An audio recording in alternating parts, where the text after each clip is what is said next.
on the Psychoanalytic Frankenstein show, and here today we have a guest speaker, or guest co-host, or whatever you want to call it, Nathan McConnell. Woo! Yeah. Oh. So Nathan, I hear that you are an expert about Mary Shelley's life. I'm not some like You got your notes with original you? notes that I wrote. Whoa, when I first okay. got into this. So, can you tell us about Mary Shelley's early life? Well, Mary Shelley was. I don't know. Are you nervous? Okay, no need to be nervous. We can get you a glass of water. Somebody get him a glass of water. Glass of water. I'm just kidding.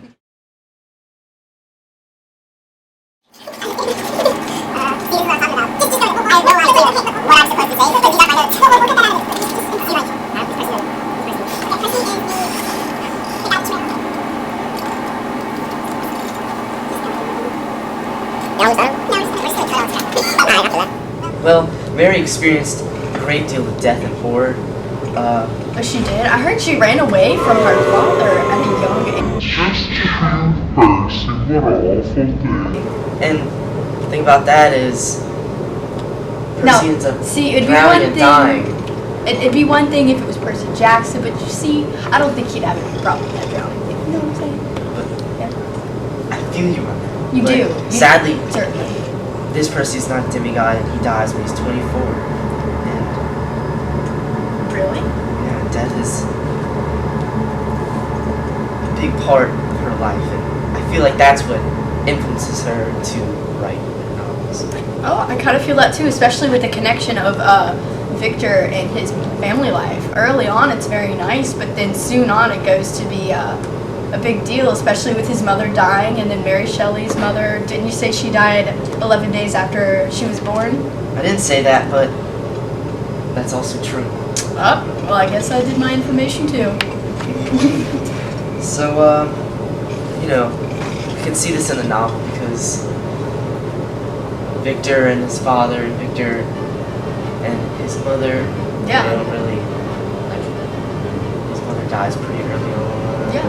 We can see that those two relationships affects the way he treats the creature he creates by just running away and not really treating it. Exactly, because in his early life he did not experience any love or comfort by his parents, and he wasn't very close to them, although she did have a very good life, and as did he.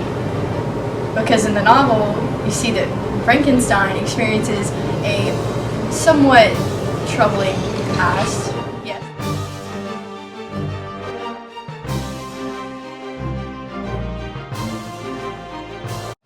Yes.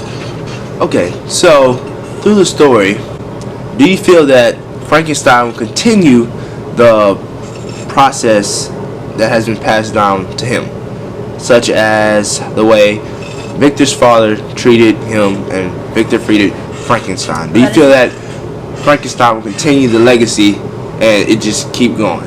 Yeah, I completely agree. I think that Victor is reacting to the monster just like his father reacted to him.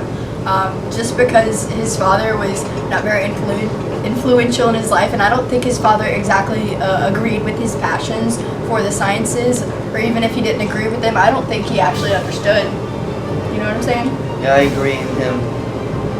Of having the two different knowledges and science and stuff. And understanding, yeah. And you can see though that throughout the novel that Frankenstein is influenced greatly, even by his professors. He's kind of not so strong-headed when it comes to his personality, what he chooses to go after.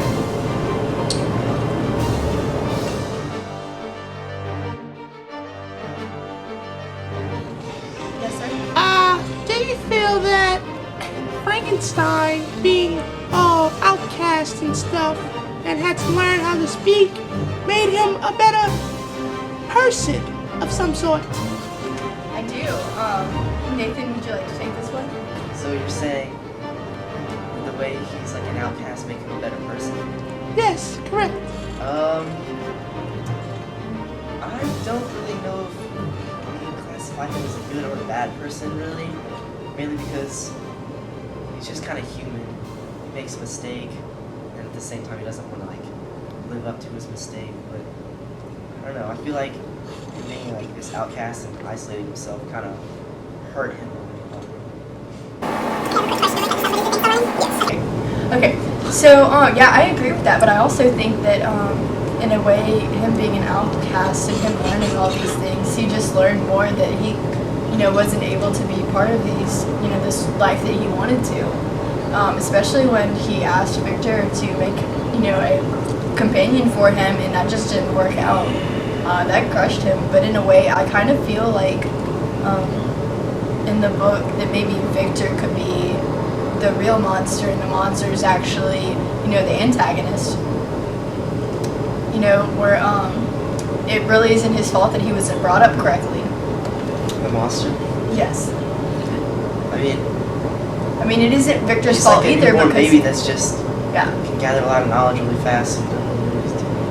And then again, it can't be exactly Victor's fault either, because Victor wasn't nourished as a child with all these things that he needed emotionally. Except for like the abundance of love. That's what I Yeah. don't really see with this. True. Yes. Yes. Do you feel that Victor despised the monster so much because he wanted to be the monster? Be the monster how? Well, the monster was created with a clean slate, not knowing much. So do you feel that Victor wanted to have that opportunity to get away from his past and start a new life and learn everything all over again? That's understandable, just to be kind of involved with not knowing what's going on in life and just not quite understanding things. But then again, I don't think he would be or choose to be an outcast. He did say, though, within the novel, Victor did, that he believed that all the parts that he put into this and everything that he put into it was perfect. And so that was like what he thought is, I guess, this ideal human being. But then as soon as it was given life, he just abandoned it and thought that it was horrific and just didn't want anything to do with it. So, that's a good question. Do you have anything to add? I agree with you. I think we're good. Oh, bye everybody. Thank you for joining us, and thank you, Mr. McConnell. Thanks for having me. And thank you, audience, for the lovely question.